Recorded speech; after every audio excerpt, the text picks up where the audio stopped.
we're back, and here we go. We are gonna finish. We're gonna get back in with Brian, so we'll get him to come on in, and we'll just kind of start over.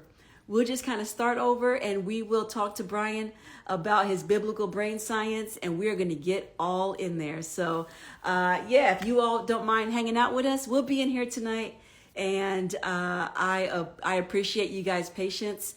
Our host was in another location than they normally are. And so I just think they didn't have good Wi-Fi, so it caused the rough stream. So anyway, we're back. And so I'm glad you guys are here. And I'll be waiting for Brian to join in. So Brian was a cop, and he became a counselor, a therapist. And in his career, thank you very much, in his career, he realized he went to therapy one day. He'll tell the story again. And nope, he was not in the last one. Yeah, so he went to therapy and realized that he wasn't as big and bad as he thought he was, and just got broken down. And he decided to change his career. Yeah, he's trying to get in right now. So I'm gonna tell him how to come on in. Yes, hit the join live. So, yes, a little bit about trauma is universal regardless of our location. 100% right. You're absolutely accurate. We were talking quite a bit about that. And we were hoping that the recorded stream was going to be great. That he was talking about, he should be in a second. He was talking about how he has traveled all over the world with rescuing child soldiers, rescuing people, men and women, out of sex trafficking from even Iraq, India, all those places. And he was saying how he realized, even being across the world and being here, the clients that he sees every day, how people's nervous systems are the same. And when they're dysregulated, they are dysregulated no matter where you are, because at the end of the day, trauma is trauma, and the bodies just act the same. Yes. And so conventional soldiers you are correct. And he works with vets, he works with military, he works with, he works with vets, first responders, cops, and so he's amazing. There you go, Brian. Good deal. Oh my gosh, We made it. We made it. I am so I'm so technologically challenged. Like, don't think less of me when I talk about science, because this not a thing for me. Not good. So, wow. It's all good. I tell you what you do and the work that you do is way more important than knowing how to navigate Instagram. Yeah, this is my first moment on Instagram in my entire life, if everybody can understand that. We welcome you, Brian, on Instagram. Thank you. I'm here. We welcome you. Yeah. I'm so glad you're here, and everybody was a part of that process. Wow. And so that's okay. There's no judgment. We're so glad you're here. So for those of you that we tried to stream at 8 o'clock, and for whatever reason, we just had some really bad streaming tonight. And so we were getting all these texts of, please bring Brian back. Let's do a part 2. And so Brian decided to come on back. And so we'll just continue on talking where we were. For those of you who missed it, Brian is one of the mentors on the platform. And as you all know, or maybe have heard, and if not, you can go back and check on the videos of all these mentors that we have, all these people that are going to walk through life with you in all these different areas. They're here to help you, live interaction for a year. And I just didn't want to cut it short, because tonight we've talked about relationships, we've talked about finance, we've talked about money, we've talked about divorce, we've talked about marriage, we've talked about career, and these are all the people on the platform. But tonight was something different, and I wanted to make sure that I was glad that there was a need and a demand to want him to come back, and I'm glad that he was able to jump right back on. We're not streaming anywhere else. We're just here right now with you guys on Instagram. And so Brian, if you don't know, he's an incredible guy. Him and his wife own a tremendous trauma enforced and just a they own an amazing therapy practice, counseling practice in South Lake, Texas. So if you're in the DFW area, they have a physical location. They are tremendous. I literally send everybody to them. It's almost like the deeper your trauma, they're the first people that I send to, just the bottom line. And every woman that has came to him, I have sent women, I've sent men that have been in sex trafficking, that have been in heavy sexual trauma, and every one of them have come back to me and they have said, Brian is the most safest man I've ever been around. And so him and his wife have this tremendous, very strong, very tremendous counseling practice. But I just want to give, because he's on right now, I just want to testify on his behalf to say there has been not one bad review. Nobody has ever come back to say he has done anything wrong. He's ever been inappropriate, not anything. Everybody has come back with stellar reviews. And so I just want you to know, Brian, I bring that story up to you all the time, but I want people to know that this is such a safe place. You have been a safe place for so many people. Your wife has been a safe place for so many people. And sometimes that's just really hard to come by. Sometimes therapists just do their work. Sometimes they're very textbook, but you just make people feel human. You see them, and you and your wife love on people like in a very deep way. And so the fact that you're part of our team, you're part of our platform, you and your wife head up our therapy center. I'm so grateful to have you on. I'm so grateful to have you guys a part. Well, I really appreciate that. Thanks so much, Juliet, Yeah, for those yeah, words. I don't think I can think of any better compliment to be paid than what you've just said right there, because it really is, it really is a huge part of what puts the passion in me to do what I do, right? To be able to be that safe place for people, because I know what it's like to not have it. You know what I mean? yeah, Like that's one of the things, like, um, especially sort of on the male side of the culture, right? Like I know yep, what it's like to be able to come in and talk about that sort of yep, stuff, and it's a big part of the therapy process. But specifically for women in particular, I mean, I've got stories galore, from when I was a police officer, but one of them in particular has always stood out. That's why I find it so fascinating that God kind of took the focus of our work into human sex trafficking, right? Because one of the most impactful moments that I ever had on the street was when I felt absolutely helpless to mm, help a female that we found that had been basically brutalized and discarded, and just realized mm, that I didn't have any ability beyond what I did in that moment to help her, and I just knew it was so temporary. You know what I mean? wow, And yeah, it just crushed my heart, and I think it really is part of what put me on this path to where I am now. And so I'm just really grateful that God gave me an opportunity. Every time I have one of those, have a woman walk into my office who's had some sexual trauma, and realizing the impact that has, right, yep, relationally with the world that's around them and men, and right, just, I mean, that struggle because somebody hurt them, right? that's right, And so I don't think there's any uh, better thing that God could ask me to do, but to just sit there and be safe. You know what I mean? And yeah, yeah. help them realize that there are safe guys in the world, that everybody isn't out to hurt them. And Yeah, so yeah. No, it's a big deal. It is a cool. big deal. And even, no matter what career field you're in, whether it's legal, sometimes even in the church, at your job, sometimes a woman just doesn't feel safe because a man is either hitting on her or Right. making passes or being inappropriate. And there's nothing they can do about it. You know what I Right. mean? It seems like sometimes there's Yeah. nothing they can do about it. And so when they're in the company of safe people, especially of the opposite sex, who for them sometimes often is their perpetrator. Correct. It is very comforting to know that not to make the blanket statement that all men Right. are out to get you, and that there are some quality safe men and women out there.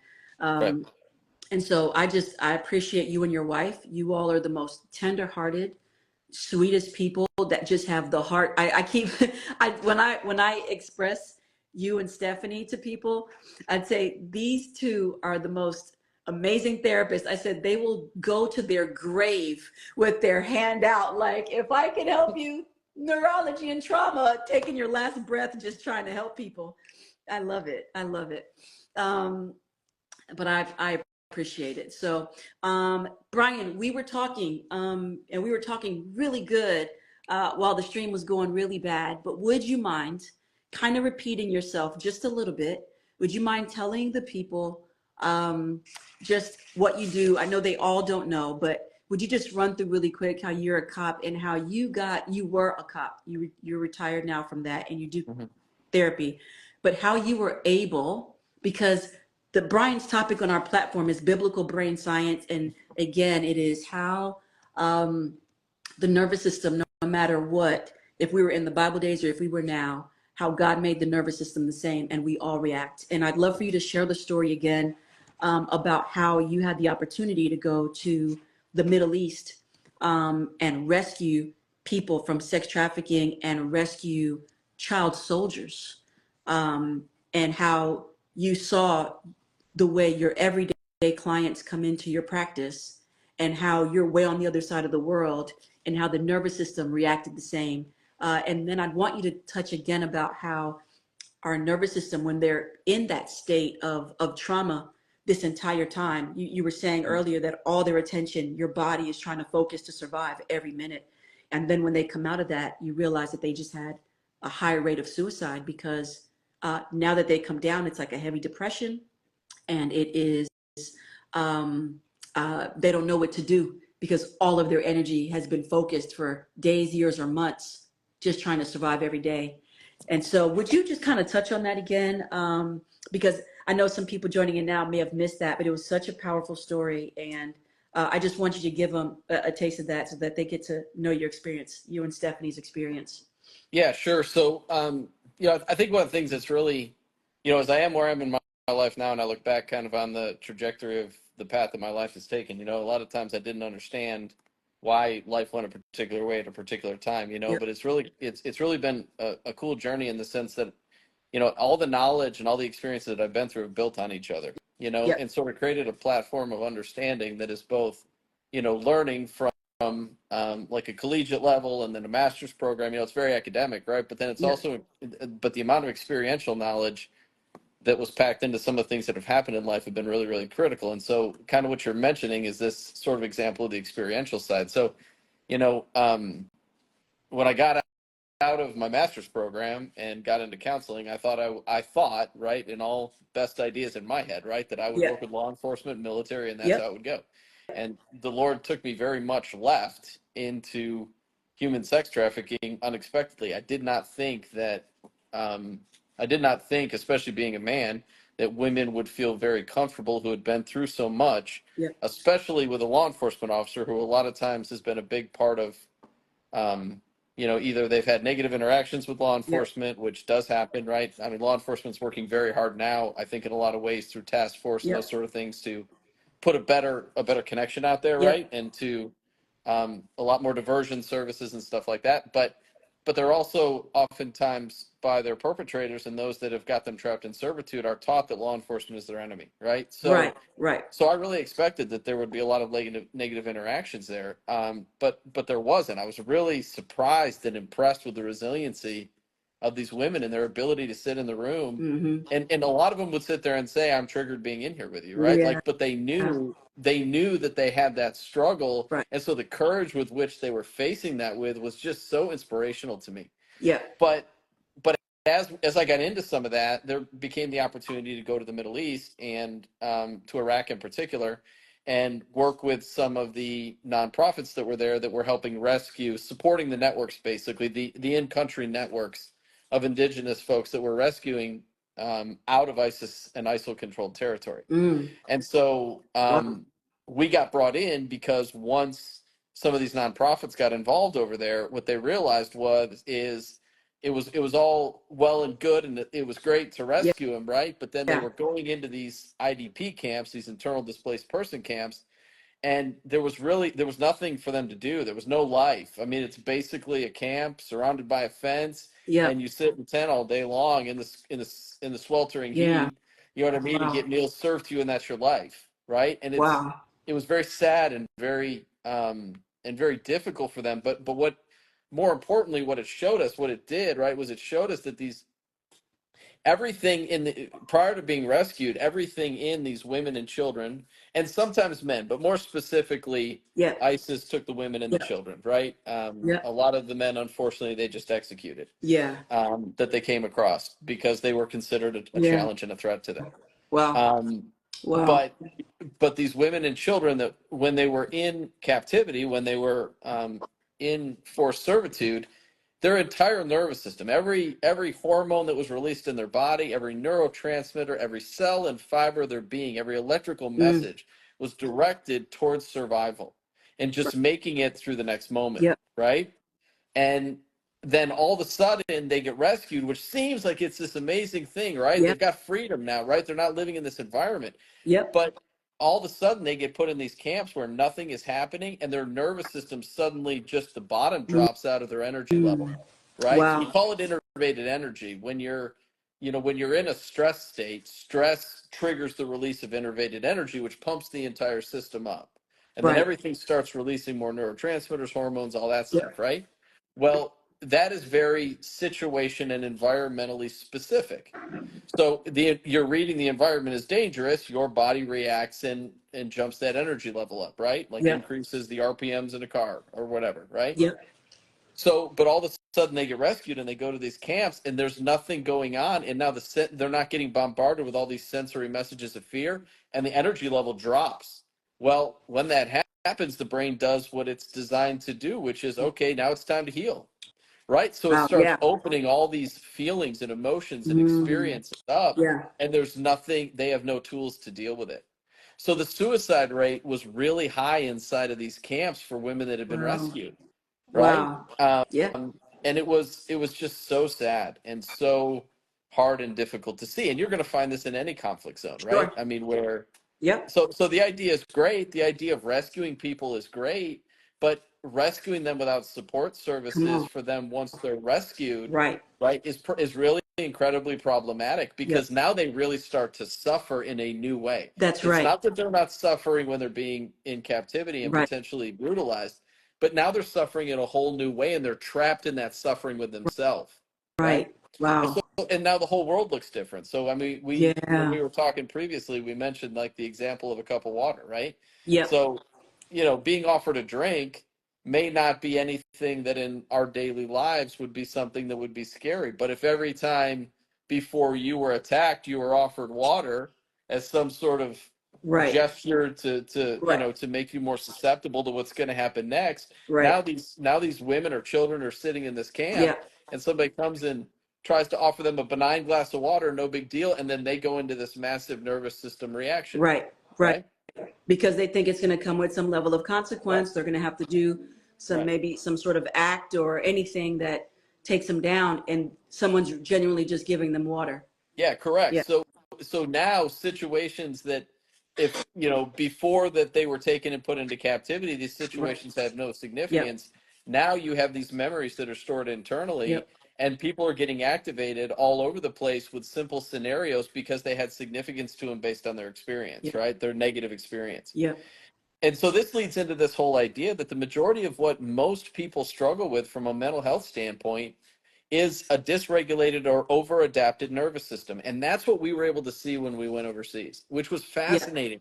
We were able to Yep. go to a completely different culture, people that had a completely different set of learned Yep. experiences around Yep. development, different stages of development in their lives, all of this, right? Yep. But we were watching the nervous system react exactly the same, Wow.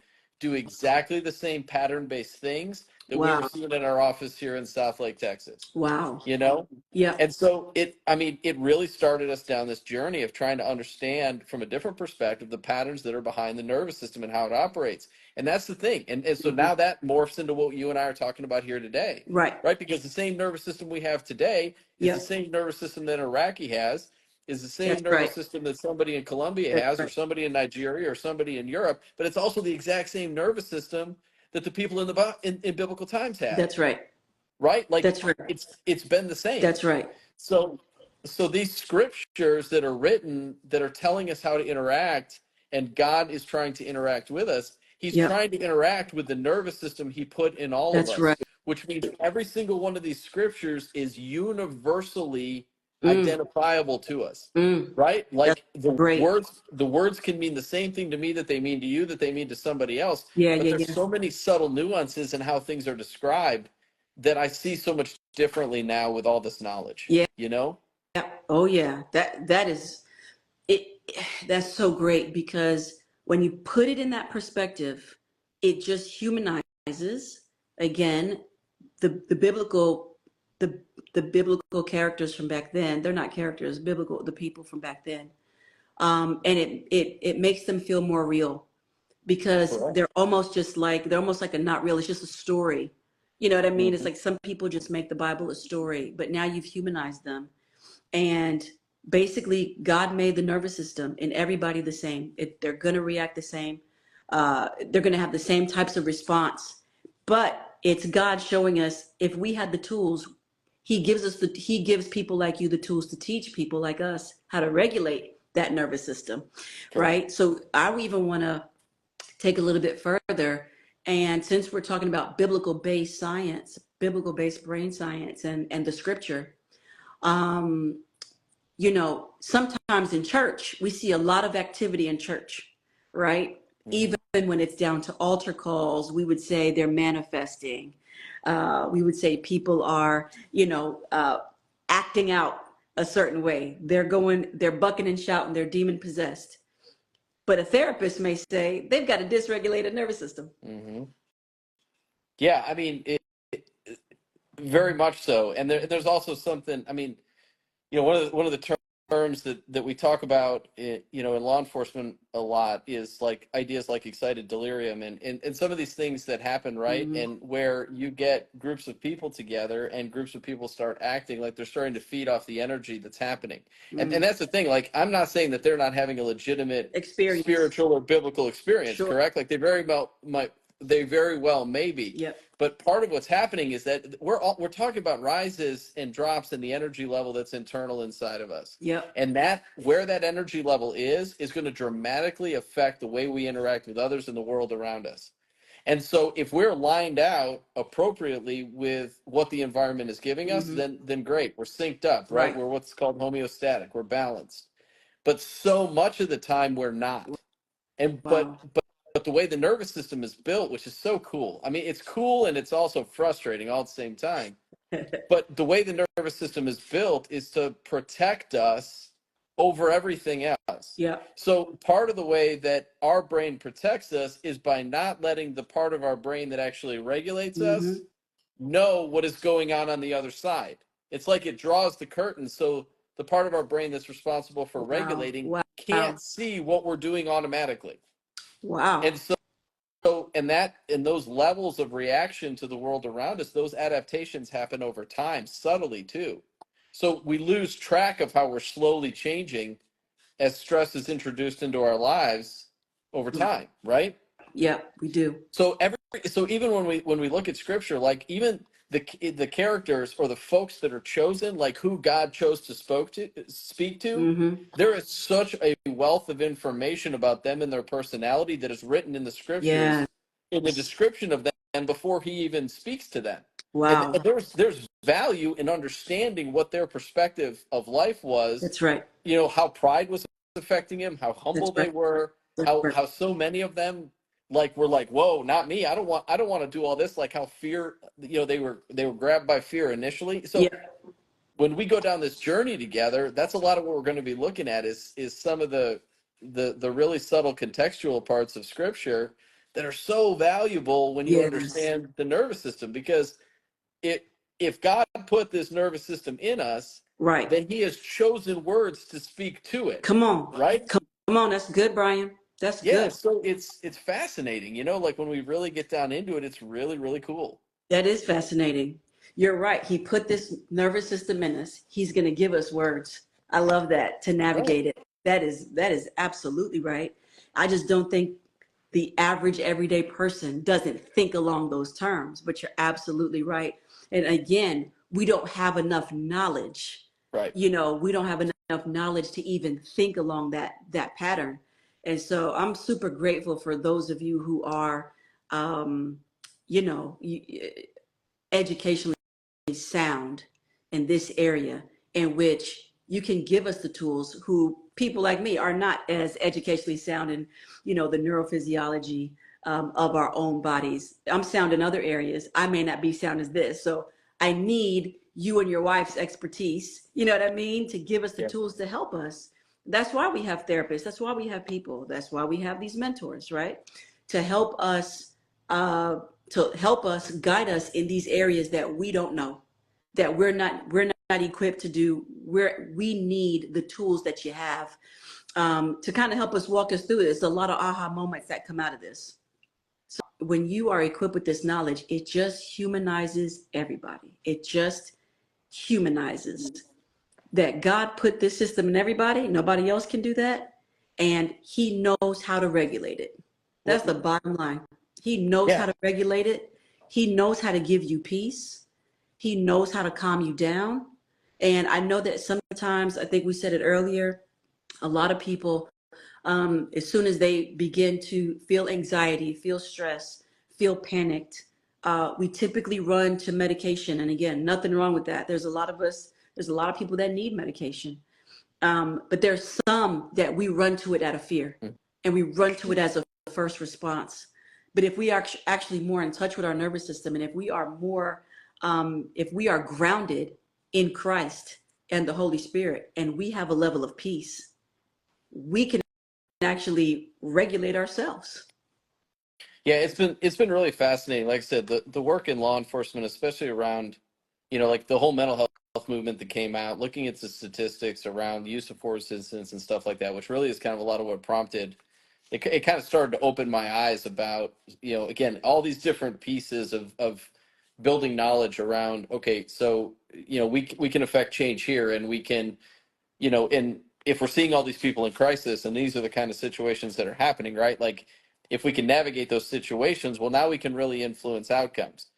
So, but what you end up seeing is that the majority of issues, like there are organic issues that are legitimate that people struggle 100%. with, like Yeah, organic brain issues, that's right? right. That's right. But the Every major situation isn't the same, correct. But for when sure. you talk about people running to medication too quickly, I 100% agree with you, and I'm in this field because Yeah, what happens is that there are so many different pockets of information, and things aren't being communicated effectively, in one joint direction with a vast amount of knowledge coming together, sure, right, and being able to sure. coalesce.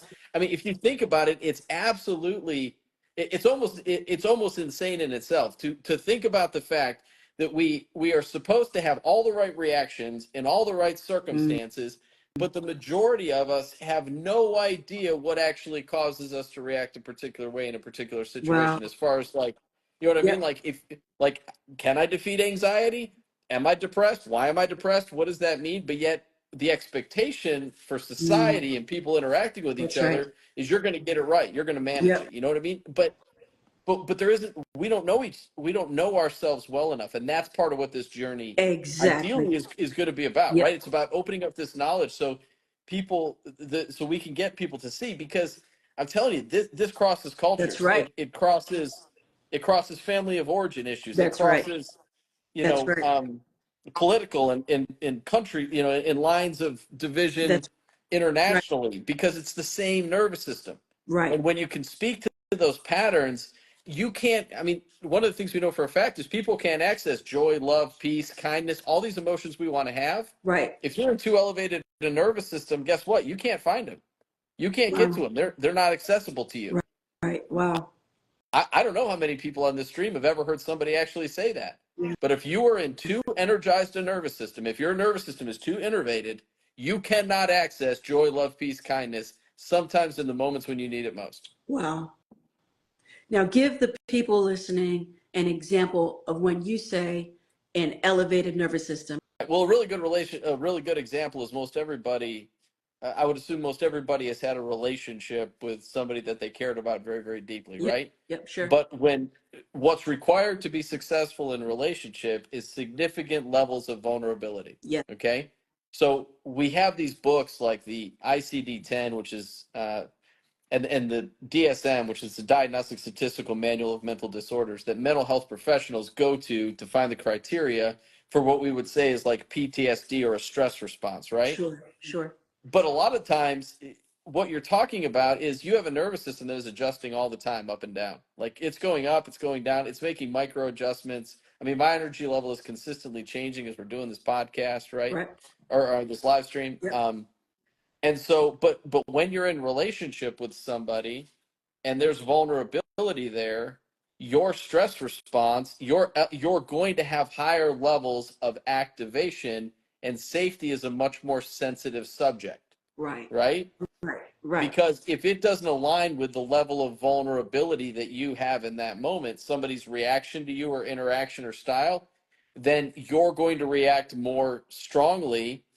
And so now you're talking about a more elevated level of response. And our nervous system is actually built to be responsive to other people. Right. Right. Right. So Wow. so this is like a perfect example of that.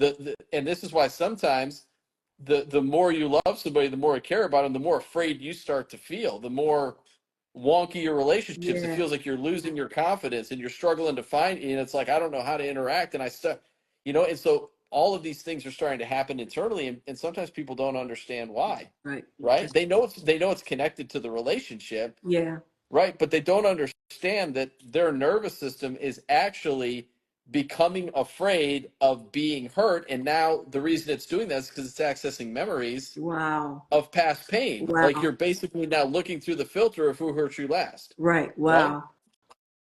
So, And these and things are that's, just happening in a matter of minutes and seconds and moments as the relationship is going on, as you're feeling these things. yeah, well, These things are all happening. I can tell you this, an unmyelinated nerve cell, right? Like to travel along a nerve network. And so when a signal transmits across a nerve network over and over and over and over again, you end up with what's called a neural bundle, which is a series of almost like it'd be like a bunch of traffic lanes all together, right? Like a Mm. super highway. Yep. And then when you travel, when your brain uses that pathway over and over again, it puts a protective shield around it that's called Mm. myelinating. Okay. And if there's a network that you use every once in a while, right, then it doesn't myelinate that network because it doesn't get enough Gotcha. activity. It's a good way to Gotcha. say it, right? Yep. Yep. Well, the transmission speed of a neural signal, an electrochemical signal, Sure. is 1 to 4 meters per second on an unmyelinated line, Wow. neural Wow. connective line, right? Wow. Yep. On a myelinated line, which is one of these superhighways, the Right. transmission speed is 75 meters per second. Wow. Wow. Oh yeah, it's moving. So when we talk about responses that are automatic, when you're Wow. looking through past memory, the part of your brain that wants to protect you Yeah. is activating and firing off before you have any awareness that your body Wow. is even having a response to it or your brain is having a response because it's Wow. happening so quickly. Yeah. Yeah. Wow. It's almost like by the time you even think about it, you're in the delay. Your body already started that Oh yeah, process. By the totally. time it comes to your awareness, you're Yeah, behind. you're trying. Well, now Trying you're to trying to pull it back. catch up. Yeah, yeah, Exactly. yeah. And Yeah. so, and Wow. even when we talk about stress, there hasn't been common languaging even for terms like stress and the difference between stress and trauma. You know, there's such a clinical definition of these things, but it's not relatable to people, Right. right? Right. Like people hear the word trauma and a lot of folks, like I said, I wouldn't have, heck, I was a police officer and I was Right. dealing with trauma every day and I Sure. couldn't have told you how to define who was traumatized and who wasn't, Mm. right? And I was in a Yeah. profession where it sure would be helpful to know that, Right. right? But that was this knowledge that wasn't commonly dispersed, right? I knew, okay, they're freaking out, Yep. right? Got it. But I wasn't able to identify that. So it's not commonly dispersed, but it Right. should be, right? Yeah. But it needs to be in language everybody can That's understand, right. you know? That's right. That's Yeah. right. And And so and and I think your channel on the platform is going to be so helpful because as you break this down and as you apply it to God's word, I think you have the great gift to simplify it and put these things in bite-sized terms so we can so make it relatable to everybody.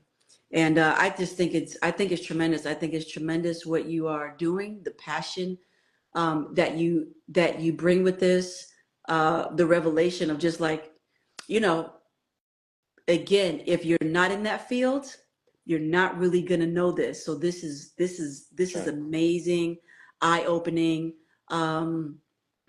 tools and just revelation that you're talking about here. That is great, because now this gives us something to hold on to. This gives us something to kind of chew on going forth. So this is incredible. And I know that for those of you who are in God's word, if you come on the platform and you start taking Brian's channel, I believe that God's word is going to open up to you in a more real way.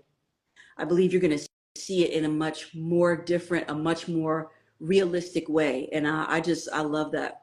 I love that. Yeah, I'm real hopeful. I could tell you, it's just been so different the way the Bible looks as a book and as a description Hmm. of lives when you know looking at through the nervous system. I mean, it's just changed things that I Yeah. would have overlooked before. That have significance now that I hope to share. You know what I Yeah. mean? Oh Like to yeah. give everybody that hands-on look at what this is like. So Yeah. that's our goal for sure. For 100%. sure. There's a lot of stories in the Bible that people question. They don't know. I hear a lot of people say all the time they can't understand the Bible. They can't understand the scriptures, really don't know what it means. Why did they do that? If you read certain scriptures, they will think, God was a really mean God in the Old Testament, and then they can't rectify how, Jesus is so great, gracious in the New Testament, and why were things so strict? But it has to do with different cultures, different time, different community, just the way things were. We're not in that dispensation now. But when you can see that people were still people back then, and depending on the scenario and what was normal to them back then, which is what's normal to us right now, right? So if we role reversed, they would feel so completely out of place Hmm. with social media and all these things. They would be completely out of place with how the world is now, and we would probably feel completely out of place if we were active in their time. And So so I think at the end of the day, to be able to bring them together and say we are all we're in our own dispensation in time. We all have probably acted the way we would normally act without bashing. You know what I hmm mean? I can't believe they did this. I can't relate to them. It's like, no, you probably would have done the same. And so the fact that you're going to bring the Bible to life in that way, in a scientific way, is awesome. It's awesome. So I'm looking forward to it. yeah, I know a lot of you all are asking for Brian. He is not on social media. He's not really on social media because the that's man is too busy. Yeah, go ahead. You it's actually joining not now? true. The training consulting company has a social media. Oh, does it? Yeah, through, but Okay, you got awesome. you. I'm not good enough to tell you what it is. Like we just set it up, but they can find it through the website if they want to go, because that's where a lot of the training stuff we're doing is trying to go from. So Okay, perfect. They are tremendous trainers. Him and his wife, I just think any bit of research that comes out, they're in it. They are wise. They are gifted, completely knowledgeable. Um, I tell people all the time, his wife, her name is Stephanie, and she's tremendous. I think she's got like a 9-page bio, and 3 or 4 of those pages are just her licensing and her degrees and all that. So she's incredible. And but she is all about educating herself so she can empower you. And they are all about educating themselves, finding deeper knowledge so that you can live a better and healthier life. And they are part of our platform, and they are heading up our therapy platform, which is coming, our therapy counseling center, which is coming in a few more weeks, the Bomb Counseling Center. But right now, he's going to be on our platform, our Mentor You. So if you want to know and you want to see Brian every week, he's got information for you, live interaction on the Mentor You platform. You can find him there. And so I just want to thank you all for coming back on tonight. I know that we had some technical issues earlier, but we were like, hey, we were getting all these requests to come on back. But you can find him physically on their practice at New Solutions Counseling Center in South Lake, Texas. Him and his wife and his team are awesome. You won't regret it. So, Brian, thank you so much. Stephanie, if you're back there and you hear me, thank you so much for letting Brian come on out, and thank you both for being a part of our team. You guys bring so much value, and I'm so grateful for both of you. And thank you guys for hopping back in on Upset the Gram tonight. I hope there was a lot of things that Brian said. In fact, I know that was just very enlightening for all of you and myself as well. So again, you want more they're on our platform, and he's got a lot of this to unpack with you every week live. So thank you guys. Tomorrow is the last night of our Meet Your Mentor week. And I think we've had a great time. I wanted you guys to have a really good get to know you with them. And so I'm glad you guys have joined. I love you all. Have a great night. Brian, thank you so much again. Yes. And we'll see you back here tomorrow night at 8 p.m. Central Standard Time. And if you're still with us from Malawi, thank you for being up this late. Okay, love you all. Have a great Bye, night. everyone. Thanks.